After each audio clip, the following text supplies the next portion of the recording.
রাজমিস্ত্রিদের কিছু এক্সেপশনাল কাজগুলো দেখাবো, যেগুলো দেখলে আপনাদের খুবই ভালো লাগবে। পুরোপুরি ভিডিওটা দেখতে থাকুন। দেখুন, এই লোকটা যে কাজটা করছে, এটা একটা ফ্রেম সে আগে বানিয়ে নিয়েছে।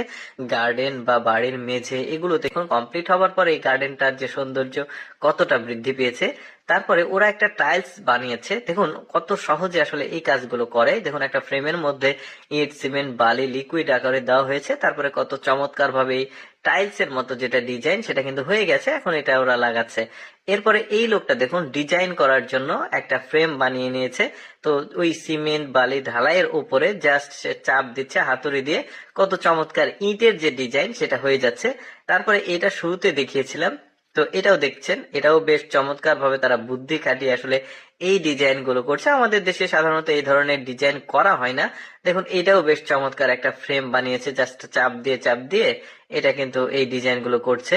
তো এটাও খুব চমৎকার ডিজাইন। দেখুন, ইট দিয়ে কত সুন্দর করে ওরা ডিজাইন গুলো করছে, দেখতে অনেকটা সেলাইয়ের মতো মনে হচ্ছে। তারপরে এর উপরে যে মানে লিকুইড ফর্ম দিয়ে দিল। দেখুন, এরপরে দেখুন ওদের যে ইটের যে ডিজাইন সেটা আমাদের ইটের চাইতে স্ট্রাকচার ঠিক, কিন্তু ডিজাইন গুলো আলাদা। দেখুন, ওপরে ফাঁকা ফাঁকা গোল গোল আছে, মানে ওর ভেতরে সিমেন্ট গুলো যাবে, অনেক স্ট্রং থাকবে। ওরা মাপ অনুযায়ী ইট বানায়, যেমন এটা ছোট ইট দেখতে পেলেন।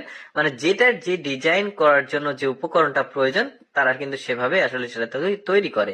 তারপরে এইটা দেখুন, এটাকে অনেকটা ব্লক বলা যেতে পারে। দেখতে পাচ্ছেন ইট বেশ চমৎকার এক্সেপশনাল ছিল। যেমন এইটা দেখুন, একদমই সিমেন্টের তৈরি, এটা আবার ওই যে মাটির না, এটা সিমেন্টের তৈরি।